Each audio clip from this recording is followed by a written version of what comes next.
For at bevise, at p af x lige fx plus gx er differentiabel, skal vi vise, at differenskvotienten går mod et bestemt tal, når x går mod x0.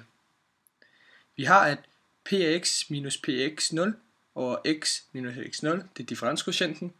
Her indsætter vi fx plus gx minus fx0 plus gx0 over x minus x0.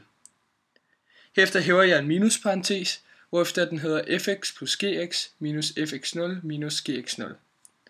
Herefter sætter jeg på 2 brøksteder i stedet for 1.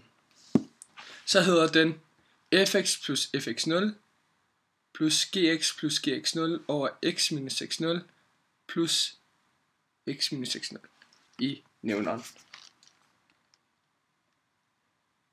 Herefter bruger jeg definition 7, som siger, at fx minus fx0 over x minus x0 er lig f mærke til x0, her, og at gx plus gx0 over x minus x0 er lig g mærke til x0, for x gående mod x0.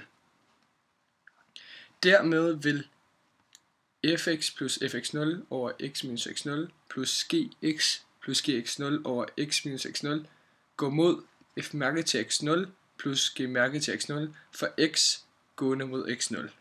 Og dermed er det bevist, at px lige fx plus gx er differentiabel.